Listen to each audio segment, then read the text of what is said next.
With that, let's now switch to protein networks, and which is quite interesting because there's a ton of sequence information that's out there which people have started using to build various kinds of protein interaction and protein functional association networks. So what are protein networks? Again, it could mean so many things. So this could mean functional linkages, meaning there is a correlated function between these proteins and things like that, or it could mean actual physical complexation where you have two proteins that come and bind together and form a particular compound or what, form a particular complex that carries out complex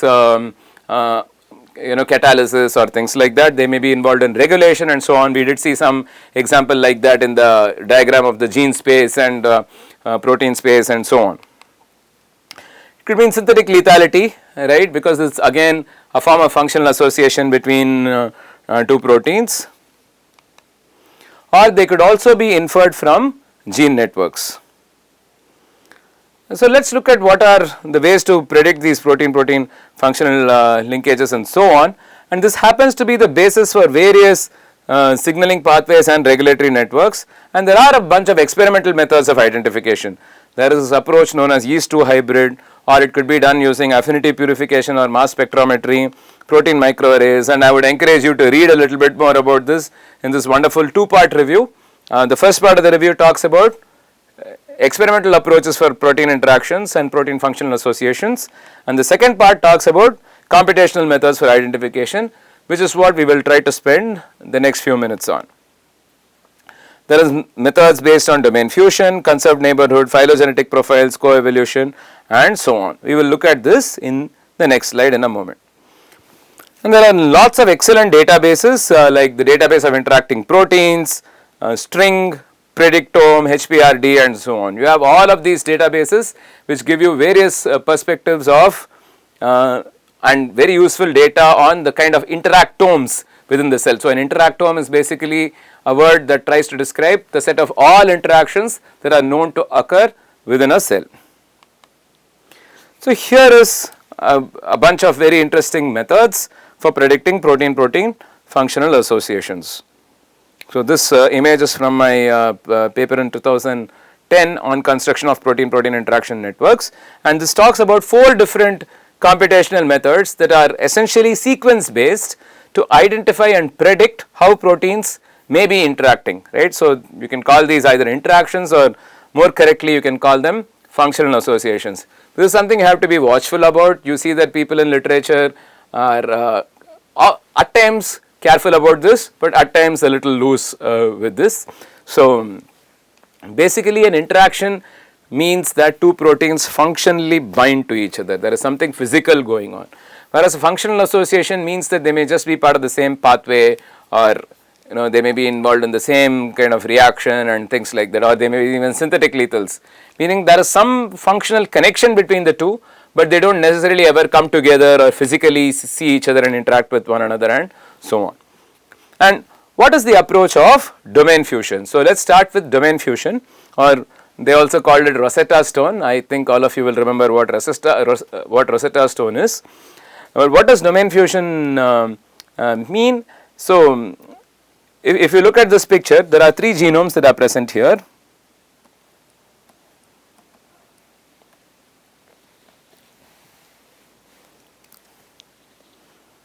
Which have the polypeptide, the red and green polypeptide chains, if you will, okay, and they are represented as P4 and P5 in genome 2, and they are far away from each other.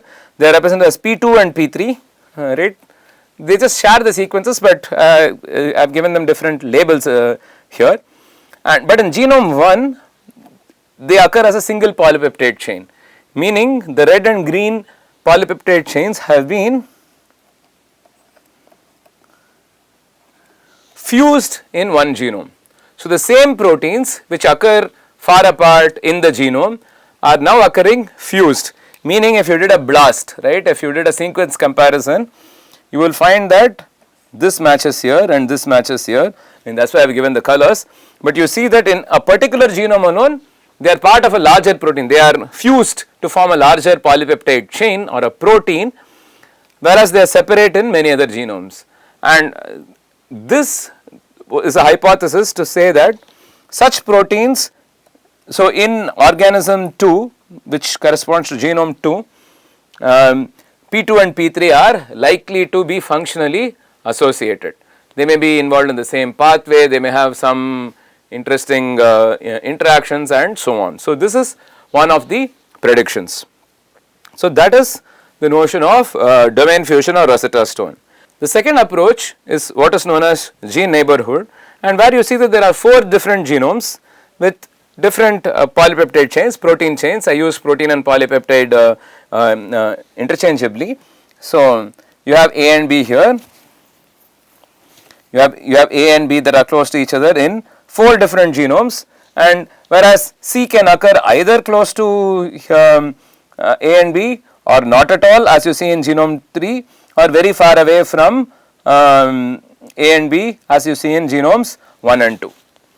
But you see that A and B are always in the same neighborhood.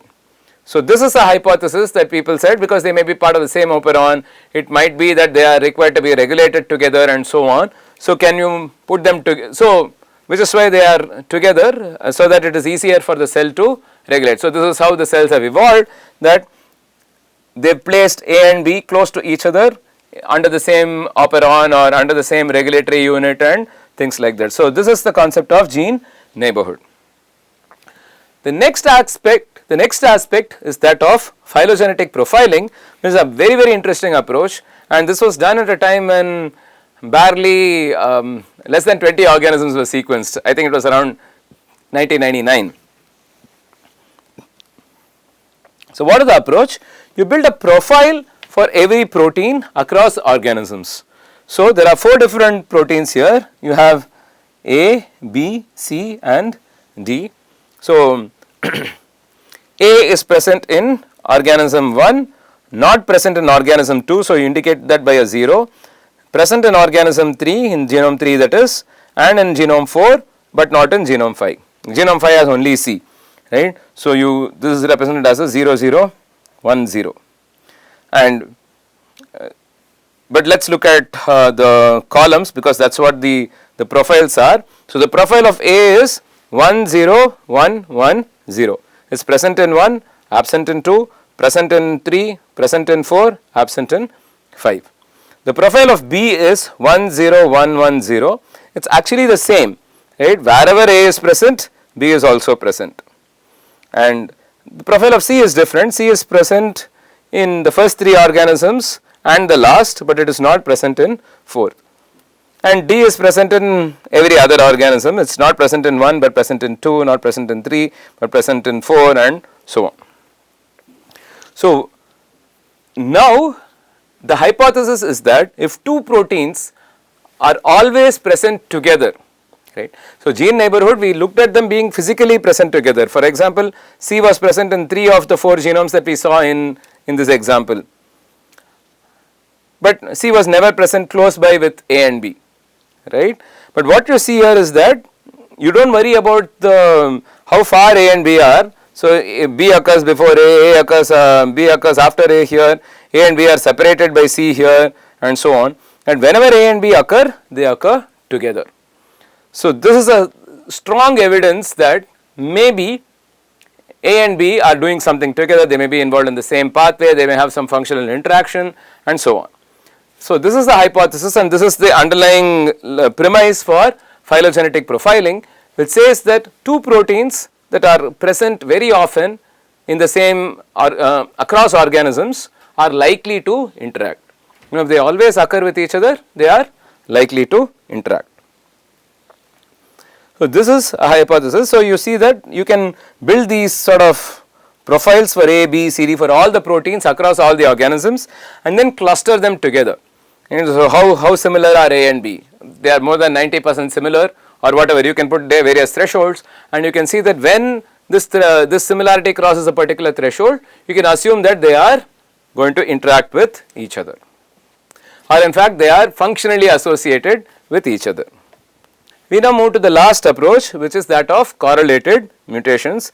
This is very interesting. So, I don't know if this picture is familiar to some of you at least. So this is what we would call a multiple sequence alignment. So this shows an alignment of a family of sequences from across organisms. So each of these sequences are from a particular organism. Each of the sequences you see in the top are from a particular organism, and the sequence in the bottom are again from similar organisms. You can see that, you can assume that this is from the same organism as this, and this is from the same organism as this, and so on.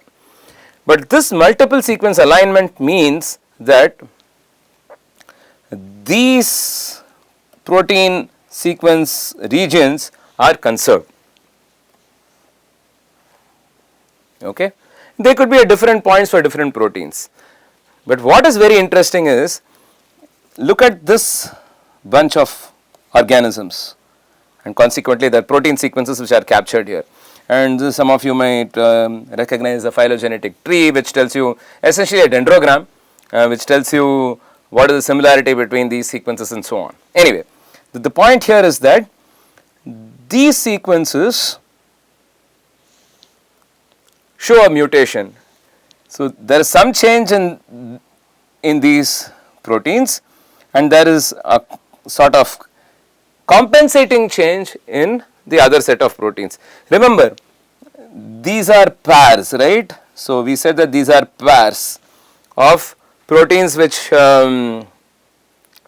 meaning these are pairs of proteins in the same organism. These two proteins are present in the same organism, these two proteins are present in the same organism. So we are here talking about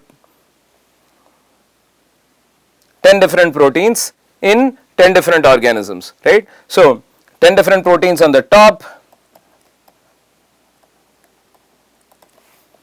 and 10 more proteins in the bottom. So we are talking about 10 different proteins or 20 different proteins, 10 pairs of proteins in 10 different genomes or organisms. What you now see here is the bottom 5 proteins, in the bottom 5 organisms, one of these proteins has a mutation, and there is a very compensatory mutation in another protein as well in the same organism. So whenever this is mutated, this is also mutated. In many other, so this is a family. So all these are related proteins, right? They are all similar looking sequences, and they are conserved. But whenever there is a mutation in this protein, there is also a mutation in the other protein here. So this is leading people to a hypothesis that there is a correlated mutation. Whenever this mutates, this also mutates, probably to conserve the interaction or whatever. And that is the hypothesis based on which people have predicted many functional associations between such proteins which demonstrate correlated mutations. These are protein families. So these are two families of proteins which we expect to interact based on correlated mutations.